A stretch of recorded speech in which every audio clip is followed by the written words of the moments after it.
na masuswerteng prutas na dapat nating ihain sa ating hapagkainan ngayong darating na bagong taon mga bossing. Ilista nyo na po ito mga bossing ko.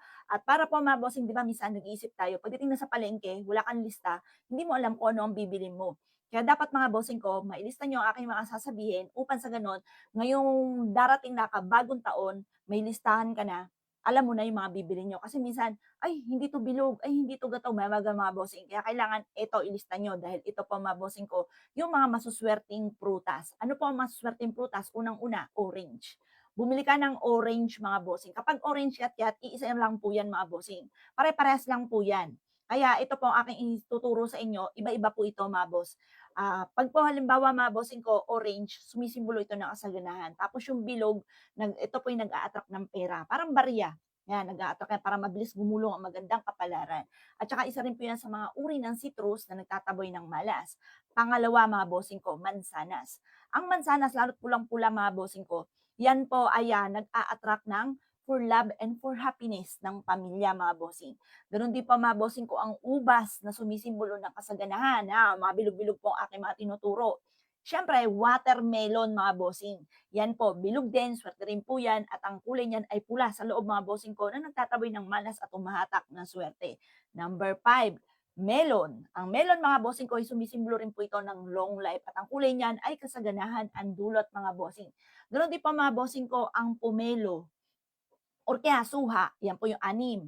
Suha, yan po ay citrus na nagtataboy ng malas at umahatak ng swerte. Ganon din ang mangga. Pag sa mangga naman mga bossing ko, dapat yung kulay dilaw, yung gold, yung mahinog na mga bossing kasi sumisimbolo po yan ng kasaganahan mga bossing. Ganon din po mga bossing ko ang lansones kasi ang lansones bilog yan tapos kulay dilaw din po yan. Sumisimbolo rin po yan ng kasaganahan. Ganon din po mga bossing ko ang bayabas, long life din ang dulot mga bossing ko ng bayabas. Ganon din po yung lychees mga bossing. Naku, napakaswerte ng pansampu.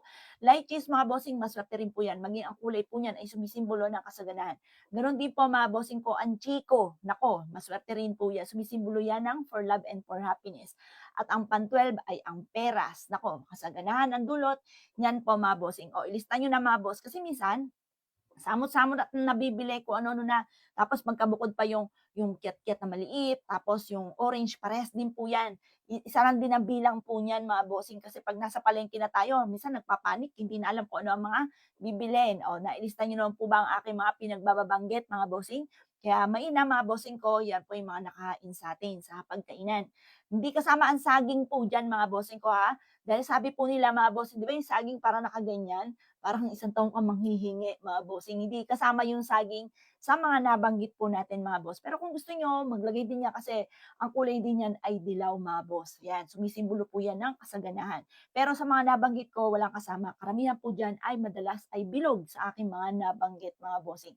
O siya, paano yan mga bossing? Yan po yung mga 12 na prutas na napakasuswerte mga bossing ko sa taon ng 2026 or bawat taon talagang maswerte po yan. Kaya ilista nyo na po yan para sa susunod muling taon mga bossing ko ay kayo po ay siksik, liglig at umapaw at maraming blessing ang dumating po sa inyo.